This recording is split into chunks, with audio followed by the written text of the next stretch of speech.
What's up, guys? So, you might have known that I have my own Instagram. So, yeah. I have my own Instagram. Check it out. My account is Alexander Hernandez on Instagram. So, go check it out. Anyway, guys, let's get into the video. Woo! Woo! What's up, guys? My name is Alex, and today we're going to movie production episode number 2. The pirate episode was episode 1, so yeah. We're doing another Diary of the Wimpy Kid movie.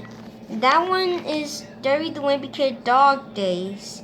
If you aren't familiar with Diary of the Wimpy Kid, it all started way back in January 1998 when one person created Greg Caffrey in a doodle. But it wasn't very much of him. So we're doing Dog Days. Let's start off all the way back. So let's go back to 2011 when they started it. Part 3, School's Out. When Diary of the Wimpy Kid Logic Rules came out in March 2011, it was the #1 movie in America. The studio decided to move forward with the third Wimpy Kid film immediately. The first thing the filmmakers settled on is they wanted to make the movie on set during summertime. So they took parts from the third and fourth Diary of the Wimpy Kid books and combined them into one story. The third movie is in basic plot on the last dog, but it takes place during school vacation. The movie is called Dog Days because the place of the Dog Days summer first when it's really hot outside. Changes in the air. The cast got called back to Vancouver in summer 2011 to get back to work.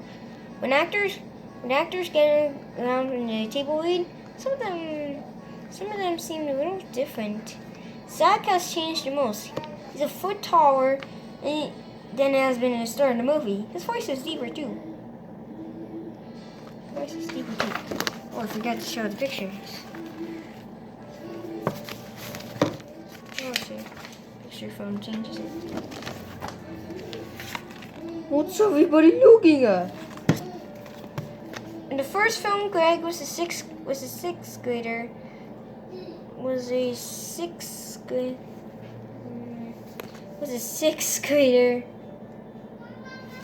Sixth grader entering middle school was terrified of 8th graders.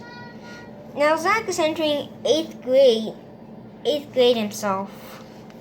Robert looked different as he showed up as well. He came to Vancouver fresh from the set of the Three Schoolhouse movie when he played a young Curry. For the role, Robert's head has shaved almost completely bald. The filming the third Diary of the Wimpy Kid set and started for a short weeks. Robert didn't have time to grow his hair back.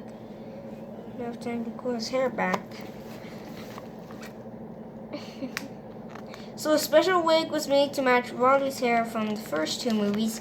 See if you can tell the difference.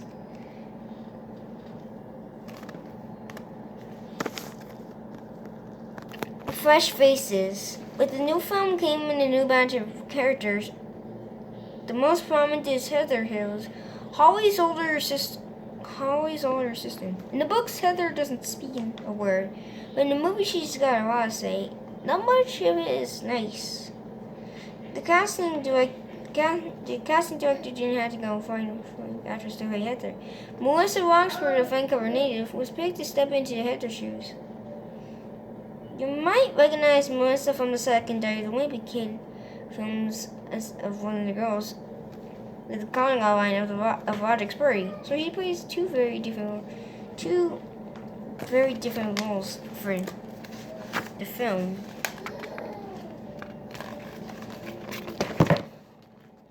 Another new characters are durable.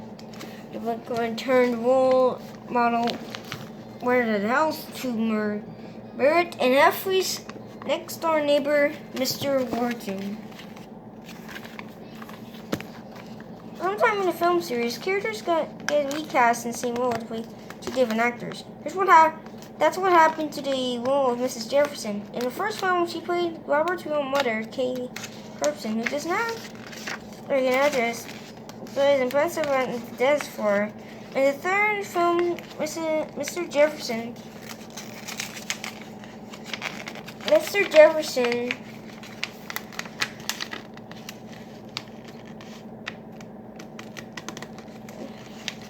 it does not work in actress with an impressive in the dance floor. But in the third film, Mrs. Jefferson played a Canadian actress, Gwen Smith. Going to the dogs. Of course, with the title say Dog Days, you really had a Canadian movie. It's not really clear the dog speaking in the books. For the film, a dog named Oliver got the part. Oliver is a specially trained dog who performed a number of feature films and television shows. Although he didn't expect to be paid, he liked to get doggy treats between takes. And there's a saying in Hollywood that you should never work with animals and children. That's because animals and children can be unexpected when the cameras are rolling. Even though Oliver is a trained perform commands too, sometimes he has his own plans. Once he called him to run around the house, Craig and Frank chase him. But Oliver, in a laid-back mood that day, he wasn't really up to nothing. In another scene, Oliver was supposed to go to the bathroom in the yard. But he has a little gun shoot when the camera pointed at him. So filmmakers had to put a pillow under Oliver and had to sit on it. The pillow was moved during post-production to make it look like he was squatting. Page to screen.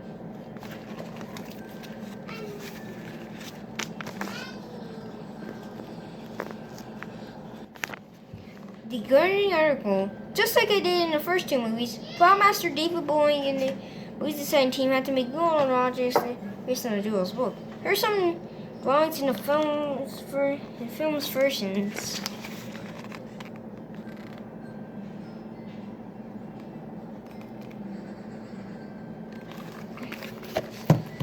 In the third film, Greg and his friends join the Wilderness Explorers, a group similar to the Boy Scouts. The costume designer had to design every part in the boys' uniform. The tale of the two pools. Diary of the Wimpy Kid Dog Days features two swimming pools. A small, crowded town pool Craig and Craig family goes to, and is a special tool at a country club where the Heffertons are members. The location scouts found two public pools and that were similar to each other. Then they decided just one up a tree with the trees. Plants, marble corners, benches, and walls to make it look like a fancy country club.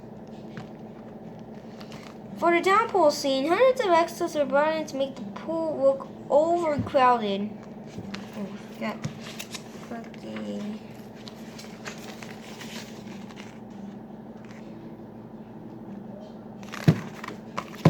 In the movie, Greg has to walk through the men's locker to find Manny. The locker room was built in soundstage, complete with working showers. Don't worry, Manny washes his hands. The water is sanitary.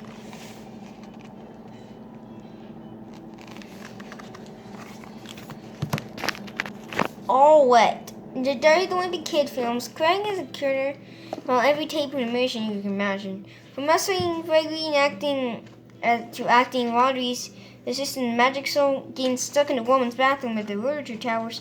But in the third film, Greg suffers an ultimate embarrassment. While trying to show how he heals by jumping off on the height of the country club, Greg somehow manages to lose his bathing suit in the dive bowl, and he's helpless to do anything else.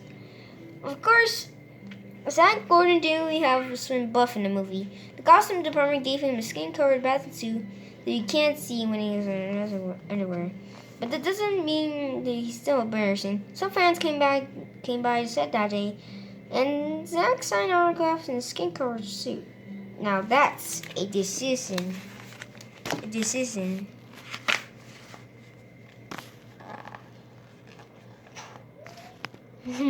Free for all. But halfway through filming the third movie, the actors got that special treat. It was time to film the scenes where Greg and Roddy spend a day at a boardwalk, so Zach, Robert, and a few hundred extras got to live every kid's dream. They had an amusement park amusement park all to themselves. Zack and Robert took full advantage in solution, going rides, playing carnival games, and even plenty of popcorn and cotton candy. Sorry for the background noise. Extras had to be a lot of fun too, but sometimes it got more interesting. In the scenes where Greg and Audrey are walking about the force field, the lights are running in the background. Extras sometimes found themselves riding the same ride and actors performed to take over again. And by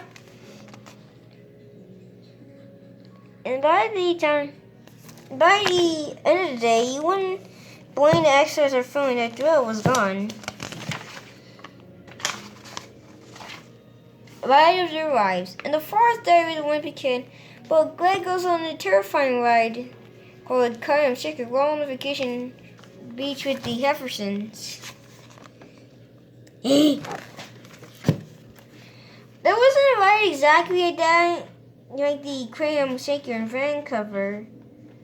So filmmakers had to settle the next best thing. The amusement park's most terrifying ride was called Revolution, which spins the passengers 62 miles per hour, neither ends 160 foot power like an arm. I never want to go in there, but soon.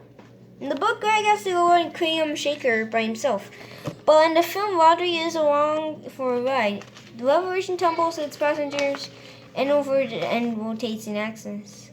Neither Zack nor Robert had been in a ride that went upside down before, so they got a pep talk from the producers and director before lifting off. Special cameras are attached to the ride to film the boys while they're in motion, and we'll never know the look and tell of their faces, which is real or just great acting. Washout. In the third film, Greg encouraged the wilderness explorer troops on the camp out, but the downpour threatened to ruin filming.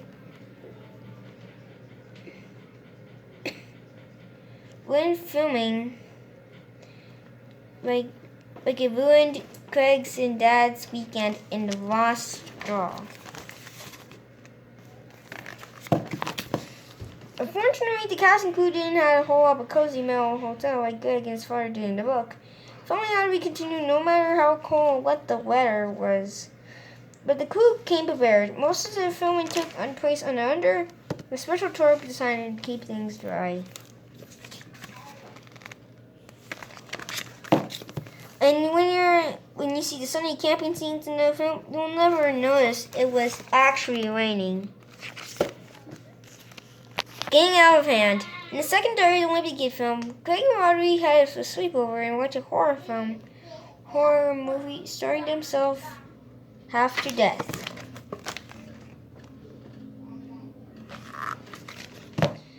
At first, filmmakers were convincing having the movie launch Hello, You're Dead, featuring the Money Hand from the fourth book. They decided that since the Money Hand was much more important in the fourth book, they better be saving it for the Dog Days film. So director David Boles came up with the idea of a cheesy horror film called The Foot, which features a couple who spend a night in the mansion and are terrified about the bronze five-toed Fen.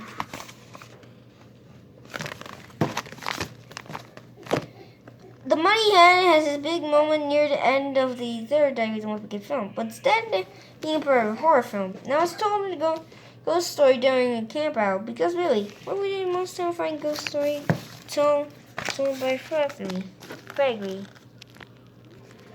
Ants in his pants. If you're paying attention, you will notice animals in each three of the David Wimpy Kid films. There's an owl in the first movie, a rat in the second, and of course the dog in the third. Each animal is taken care of by a handler who is trained to follow the straight rules to keep it safe during filming. Chances are, if you see an animal in our film, it's treated fairly well.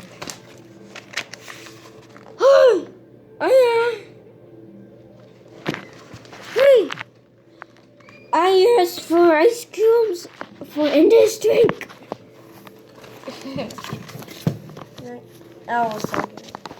The handlers take their jobs very similarly. If the animals are Henry and Tony, the third main feature is not just enough for a dog but insects as well. There's a scene which was cut from the finished film, where Greg and his friends see an anthill in the forest. The person handling the ants has to count them. The scene and film makes you notice them are missing. 131, 132, 133, 134. Wait, and another scene, Greg is covered in ants, but these were computer generated very, so no counting was required. Look at Cody. He's like so frightened about ants. Page to screen.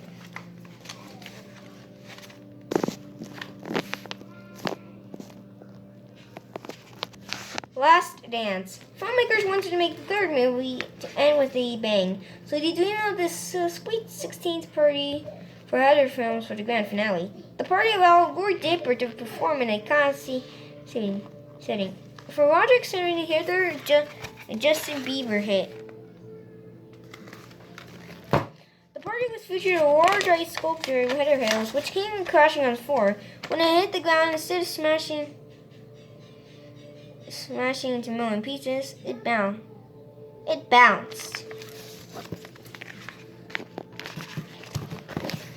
Of course, if you see the chocolate fountain in the movie, you know are bound to get messy by the end.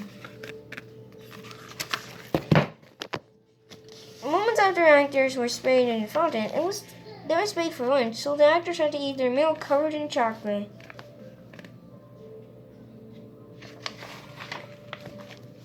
One mad rush. Things usually get a little hectic towards the end as everyone tries to wrap things up. And the final day of production of the third documentary begins the movie especially busy. Here are the few scenes of Zach Gordon's very last day of set.